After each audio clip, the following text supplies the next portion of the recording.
मैं ऑफिस से लौट रही थी कि मोबाइल की घंटी बजी। मैंने मोबाइल ऑन किया। उधर से किसी ने बताया कि पायल, तुम्हारे ससुर जी नहीं रहे, तुम तुरंत यहाँ आ जाओ। यह सुनते ही मैं सोच में पड़ गई कि अब क्या करूँ, क्योंकि ऑफिस में ऑडिट पार्टी चल रही थी। जब ऑडिट चल रहा होता है तब प्राय साहब लोग को छुट्टी देने से कतराते हैं। मैंने तुरंत साहब को फ़ोन लगाया और उन्हें ससुर जी के देहांत की सूचना दी।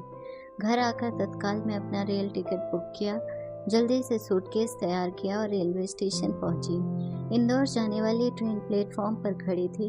मैं दौड़कर एस2 कंपार्टमेंट में घुस गई। मेरे सीट पर बैठते ही गाड़ी चल दी। सीट पर बैठते ही यादों की नदी दिल की जमीन पर बहने लगी। ससुर जी का चेहरा रह रह कर याद आ रहा था। सच कहूँ तो मेरा दिल यह मानने को कतई तैयार नहीं था कि ससुर जी नहीं रहे। गाड़ी जैसे जैसे रफ्तार पकड़ने लगी वैसे वैसे मुझे अपने जीवन का एक एक घटनाक्रम याद आने लगा जो उनके साथ जुड़ा था। मुझे आज भी याद है, मैं ब्याह कर अपने ससुराल आई थी। जब मैंने पहली बार ससुर के पैर छुए थे तब उन्होंने कहा था, एक बात हमेशा याद रखना, इस घर को अपना मायका कभी मत समझना। हाँ, हमेशा यही याद रखना कि यह तुम्हारा ससुराल है। मैं उनके यह कठोर वचन सुनकर दंग भी हुई और डर भी गई। दरअसल मेरे पति मनीष मिलिट्री में थे।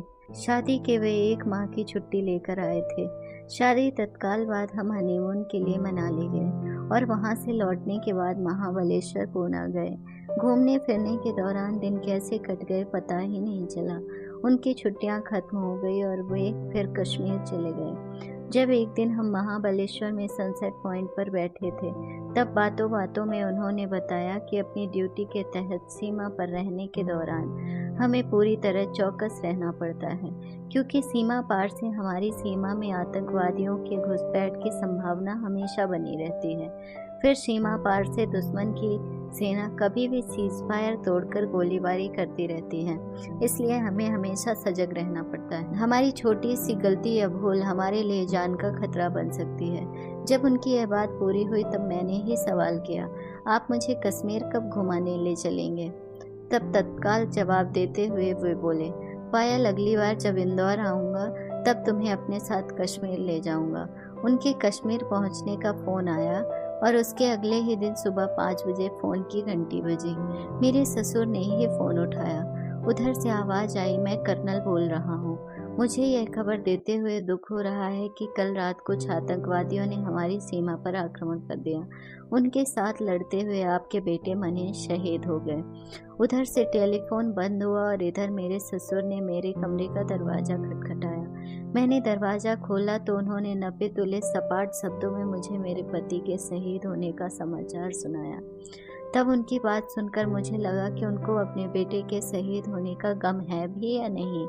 कोई अपने सौतेले बेटे की मौत पर भी इतना सख्त नहीं बना रह सकता। कोई पिता इतना पत्थर दिल कैसे हो सकता है, यह सोचकर मैं हैरत में थी।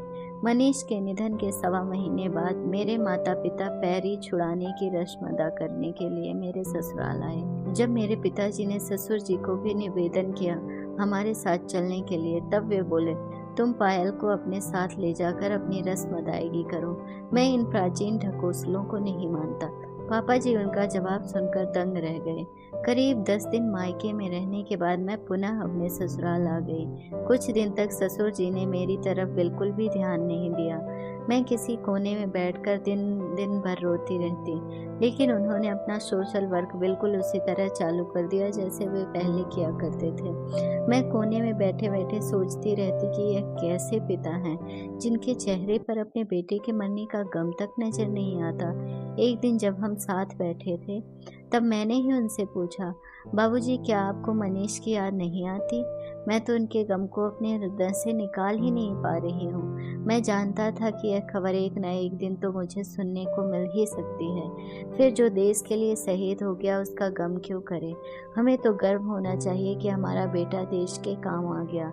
उनके कठोर वचन सुनकर मैं दंग रह गई। तब उन्होंने अपने गुस्से भरी आंखों से मेरी तरफ देखा और बोले, जिस दिन उसने मिलिट्री ज्वाइन की उसी दिन मैंने अपना हृदय कठोर कर लिया था। कुछ दिन बीते, मैं अक्सर उदास ही बैठी रहती थी। एक दिन वो मेरे कमरे में आए और बोले, यह क्या तुम दिन भर बिस्तर पर एक लाश की तरह पड़ी रहती हो? मनीष की मौत हुई है, तुम्हारी नहीं। मैंने आंसू पोंछते हुए कहा, बाबूजी आप मेरा दुख नहीं समझ सकते। मेरा इतना कहना हुआ था कि वे बोले, क्या कहा तुमने कि मैं तुम्हारा दुख नहीं समझ सकता? अरे बेटी, मैंने भी अपनी जवानी में अपनी जीवन संगिनी खोई थी। तब मनीष केवल 5 वर्ष का था। तुम मुझसे कह रही हो कि मैं तुम्हारा दुख नहीं समझ सकता। यदि तुमने तुम्हारा सुहाग खोया है तो मैंने भी अपना एकमात्र सहारा खोया है। बाबूजी, मेरे सामने मेरी पूरी जिंदगी पड़ी है और मैं इस भ्रमजाल में हूँ कि अब मैं क्या करूँ। मेरी बात उन्होंने गंभीरतापूर्वक सुनी और फिर अपनी विशिष्ट शैली में बोले, तुम इस गम को अपने से दूर हटाओगी तब तो कुछ अपने बारे में सोच सकोगी ना। कुछ दिनों बाद एक दिन ससुर जी मेरे पास आए और बोले, बेटी अब आज से तुम अपनी जिम्मेदारी भरी जिंदगी शुरू करो। फिर उन्होंने मुझे गैस की बुकिंग कैसे करते हैं यह बताया। कुछ दिनों बाद वो मुझे बैंक ले गए और वहाँ के काम समझाए। फिर एटीएम ले गए और पैसे निकालना बताया। टेलीफोन और बिजली का बिल भरना भी उन्होंने मुझे सिखाया। यह सब काम मैं सीख गई और करने भी लगी। पर घर के काम निपटाने के बाद जब मैं अकेली रहती तब उदास हो जाती थी।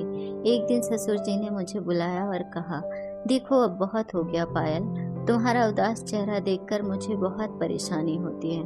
बेहतर यह होगा कि तुम फिर अपने मायके चली जाओ या इस घर के अलावा कहीं और चली जाओ। तुम चाहो तो मैं तुम्हारे लिए किराए का फ्लैट देखता हूँ या खुद अपने लिए मकान या फ्लैट देख लो।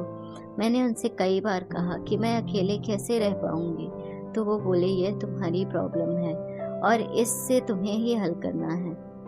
दिन प्रतिदिन उनका कठोर होता हुआ रुख देखकर मैंने तय किया कि वास्तव में अब रोने मात्र से काम नहीं चलेगा। फिर एक दिन दोपहर को मैं अपने लिए किराए का एक फ्लैट देखने के लिए घर से निकल पड़ी। मनीष के मित्र की मदद से मैंने एक फ्लैट किराए पर लिया और वहां रहने भी चली गई। अब मैं यहाँ अकेली थी। फिर घर और बाहर का सारा कामकाज मुझे ही करना पड़ता था। मनीष की पेंशन हर माह मिलती थी, इसलिए कोई आर्थिक परेशानी मुझे नहीं थी। शाम को समय मिलता तब मैं बालकनी में जाकर बैठ जाती और रास्ते में गुजरने वाले राहगीरों को निहारती रहती। इस प्रकार मेरी शामें गुजरने लगी। लेकिन दोपहर में अक्सर मैं बोर हो जाती, सो मैंने कंप्यूटर सीखने के लिए एक क्लास ज्वाइन कर ली। 3 माह में मैंने ऑफिस अकाउंटिंग का काम सीख लिया। एक दिन शाम को मैं टीवी पर अपना पसंदीदा धारावाहिक देख रही थी। तभी मिसेज मेहता आई। मैंने उनके लिए चाय बनाई। चाय की चुस्कियां लेते हुए वो बोली, पायल, मेरे ऑफिस में कंप्यूटर ऑपरेटर की एक पोस्ट खाली है। यदि तुम ट्राई करो तो वह पोस्ट तुम्हें मिल सकती है। यदि जॉब मिल गया तो तुम्हारा समय भी अच्छा कटेगा और नए लोगों से मेलजोल भी बढ़ने लगेगा। लेकिन मुझे तो काम करने का बिल्कुल भी अनुभव नहीं है। मैं अचानक बोल पड़ी, देखो पायल, अनुभव तो काम करने के बाद ही आता है ना। मुझे उनकी बात अच्छी लगी और मैंने अगले ही दिन नौकरी के लिए एप्लीकेशन दे दी। करीब 1 सप्ताह बाद मुझे इंटरव्यू की सूचना मिली। मैंने बहुत गंभीरता से इंटरव्यू की तैयारी करी। अगली शाम मिसेज मेहता ने घर आकर मेरे चयन की बात मुझे बताई। उसके अगले दिन मुझे नियुक्ति पत्र भी मिल गया।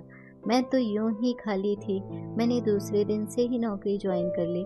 अब मेरे पास जॉब था और मैं अपने पैरों पर खड़ी हो गई थी। एक शाम सामान जमाते हुए मैंने पाया कि ससुर जी के घर से सामान शिफ्ट करने के दौरान गलती से उनके लॉकर की चाबी मेरे सामान के साथ आ गई है। शाम को ऑफिस से मैं सीधे ससुर जी के यहाँ पहुँची।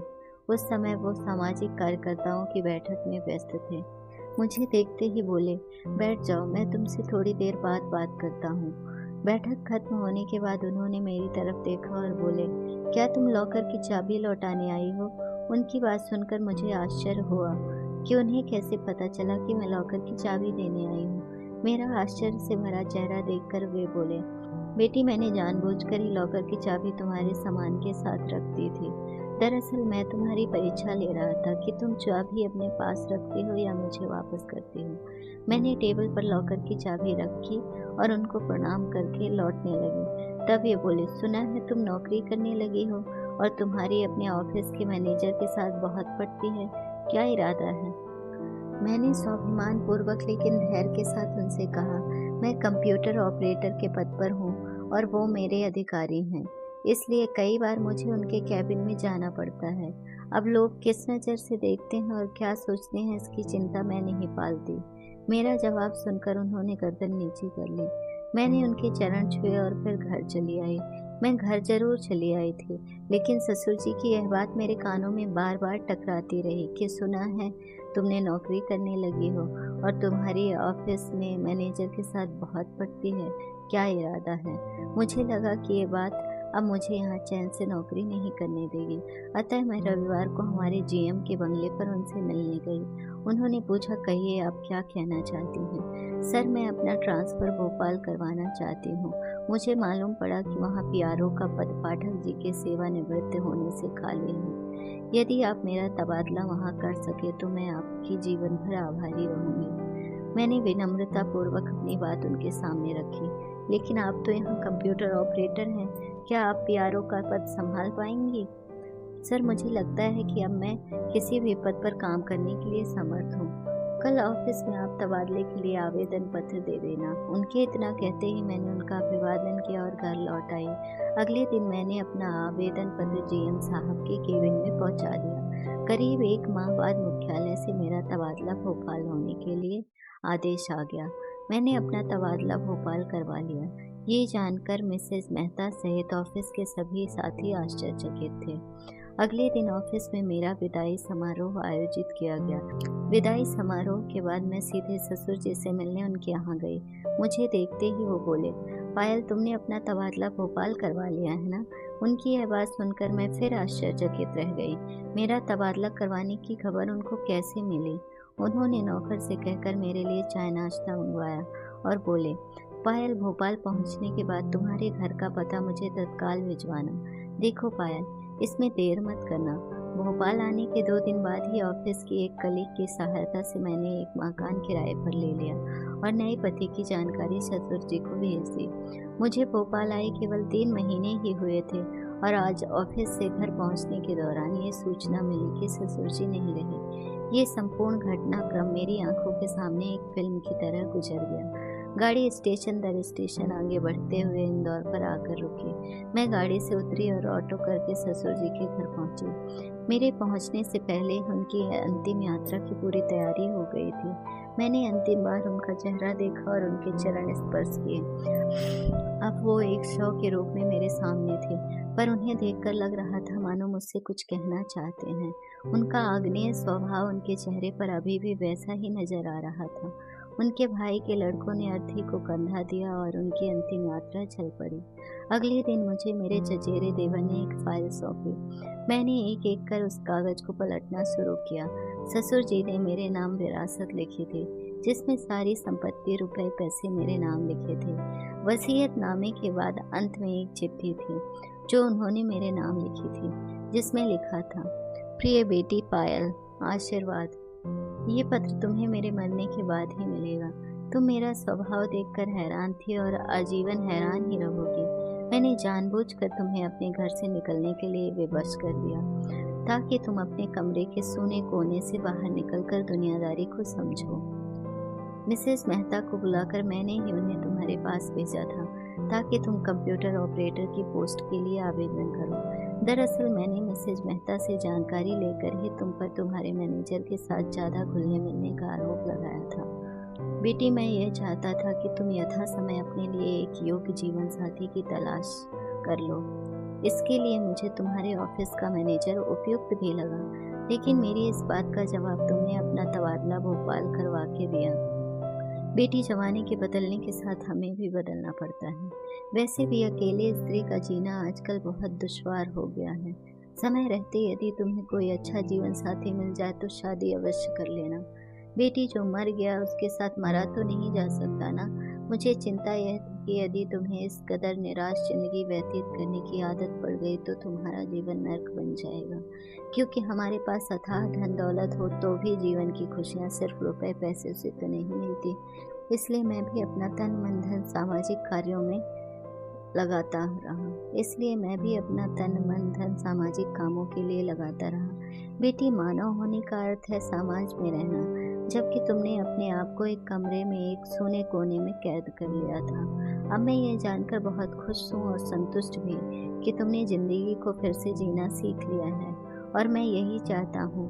अब जो कुछ तुम्हारा है वह इस वसीयत के ज़रिए तुम्हें सौंप रहा हूँ। तुम्हारा ससुर नहीं बल्कि बाबूजी। उनकी यह चिट्ठी पढ़कर मैं मन ही मन बहुत परेशान हुई और लगा कि काश मैंने अपने ससुर जी की विचार शक्ति को पहले जान पाती तो उनके बारे में यह सब कुछ नहीं सोचती, जो अकेलेपन में बैठे बैठे सोचती रही। उनके पत्र में लिखी इस बात की मैं समय रहते किसी जीवन साथी को पसंद कर लूँ, इस पर भी मैं विचार कर रही हूँ। उपयुक्त साथी मिलने पर मैं उनकी इस बात पर भी जरूर अमल करूँगी।